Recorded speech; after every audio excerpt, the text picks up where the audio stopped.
Today we're making dirty freezer pickles. Come on in, welcome to my home.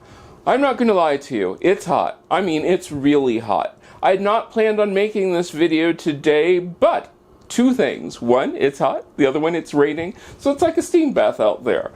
And this video needs a little explanation to tell you what dirty freezer pickles are. Whenever you see the word like a dirty cocktail, it just means that you're doing substitutions for, your regular items. Now, you can check out my freezer pickle video. It is a good freezer pickle. I like it, but I wanted something spicier. And I got it. So what you're going to see is you're going to see me make these freezer pickles, but the ones I'm going to actually eat are going to be the ones that I created this recipe on, because these pickles, I'm going to have to go to a picnic with me. So let's make these. It's so easy. It's so wonderful, but it does involve the stove for a little tiny bit. So what I'm going to start off with, don't forget, all the ingredients are flashing down below there. There is white vinegar, apple cider vinegar, red wine vinegar, and balsamic vinegar.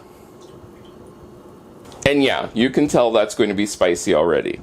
Now let's add our spices. We have celery seed, not celery salt, celery seed. Black peppercorns.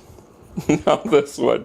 Okay, these are red pepper flakes. You can cut down on the amount of red pepper flakes depending upon how much you want in there. I have 2 bay leaves.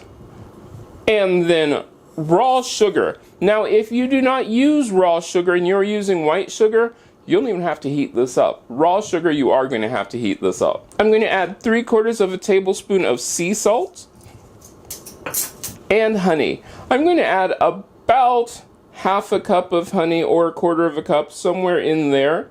You decide how sweet you're going to want this, because the sweetness is really there with the balsamic vinegar. Now I'm going to take this over to the stove top and I'm going to heat this up just until the sugar melts. That's it. You heat it no further, just until the sugar melts. Once your mixture has heated up, you're going to let it cool for a little while. You want it to be about room temperature. Should not take long. Now I had all of my vegetables. These are 3 cucumbers, and I'm just going to move everything out of the way. Layer this into my jar. And then I have sweet peppers,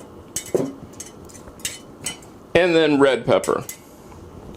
And then just continue layering until your jar is filled. Once your jars are filled, we're just going to divide our mixture in half.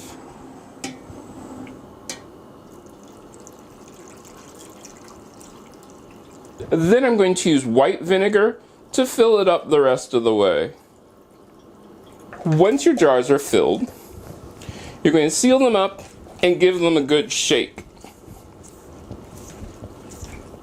Now, thing to remember is these are freezer pickles. You can put these in the freezer. If you're going to put them in the freezer, remember, unscrew your cap at first until everything is frozen, then screw it back down. If not, you're going to bust the jar. But you can also put these into the refrigerator. If you put them in the freezer, they will last about 6 months. If you put them in the refrigerator, they will last about 2 weeks. Let me get out the other jar. It's so hot. I'm even wearing shorts. It is hot in here. Now, I will get in here, because I love pickles. I mean, I will not deny that. Those are spicy. They're sweet. They're hot. Wow. These are pickles, I mean, they're so good. It's like, imagine a really spicy bread and butter pickles. Now, remember, these are cold processed, which means that you can't just leave them sitting out on the counter. But I can guarantee you, for that upcoming Labor Day event, these pickles are so good. Now, the longer you leave them sit, the spicier that they will get. Now, if you're wondering if there's anything you could add to this, well, yeah, you could add, like, probably, I would say, carrots wouldn't be bad in this. I would also say garlic would be pretty good in this too. But I love these pickles. They are so good. Now, if you make these, let me know. You can get a hold of me on most social media at CM Coleman Home. If you like this video, give it a thumbs up. You can share it. Don't forget to subscribe and check out the other videos on this channel. I love making these videos for you, and I hope I get to see you again next time.